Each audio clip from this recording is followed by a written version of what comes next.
Positive एथीइज्म Hindi channel प्रेक्षकों को स्वागत।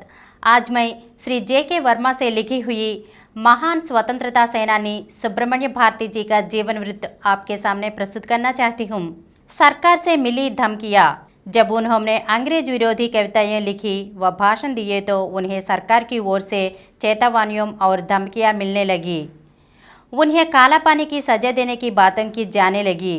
इस बात की चर्चा कड़ियम बैठी उनकी पत्नी तक पहुंच गई, जिसे वह बुरी तरह से घबरा गई। उसने पति को पत्र लिखा, मुझे आपका जीवन ही खतरे में लग रहा है। आप अंग्रेजों के खिलाफ जहर उगलना बंद कर दीजिए और सारी गतिविधियां छोड़कर अपने गांव लौट आइए। अगर आपको कुछ हो गया तो मैं कहीं की नहीं रहूंगी। आप यह ना भूलिए कि आप काशी में खुद को स्थापित करने के लिए तथा बाद में मुझे वहां ला जाने का वायदा करके गए थे, लेकिन लगता है आप गलत रास्ते पर चल पड़े हैं। आपको मेरी बात माननी ही होगी और अपने गांव लौटना ही होगा। आप गांव लौट आइए और मुझे यहाँ से ले जाइए। राजा से मुलाकात आमंत्रण। उन्हीं दिनों रानी विक्टोरिया का निधन हो गया तथा पूरी देश में शोक मनाया गया। इसके बाद भारत की तत्कालीन राजधानी कलकत्ता में एडवर्ड सप्तम के राज्याभिषेक के अवसर पर एक भव्य आयोजन हुआ। इस आयोजन में लगभग सभी राजा महाराजा, रईस, नवाब, जमींदार, नेतागण, अधिकारीगण व अनेक गणमान्य लोग उपस्थित हुए।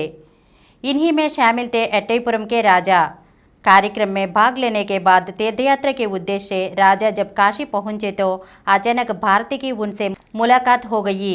जब राजा को यह पता चला कि भारती वहां कुछ खास नहीं कर रहे तथा पकड़ों की तरह जीवन गुजार रहे हैं तो उन्होंने भारती को बहुत सी धनराशि दी तथा एट्टयपुरम लौट आने का निमंत्रण किया।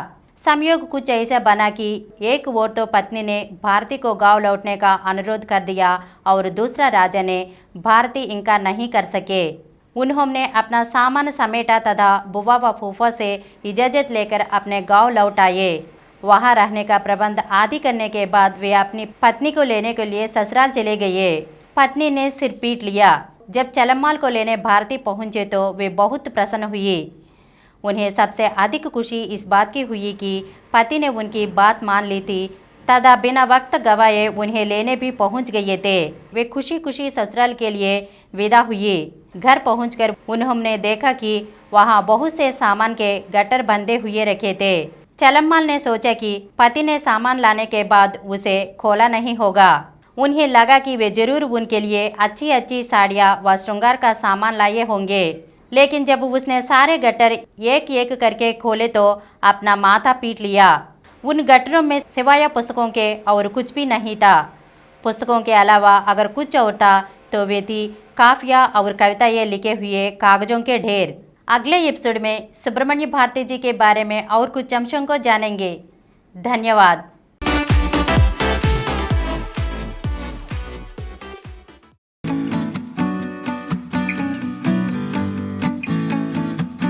Download Samaram multi-channel app and watch your favorite channels from your mobile. App available on Google Play Store and subscribe to the channels.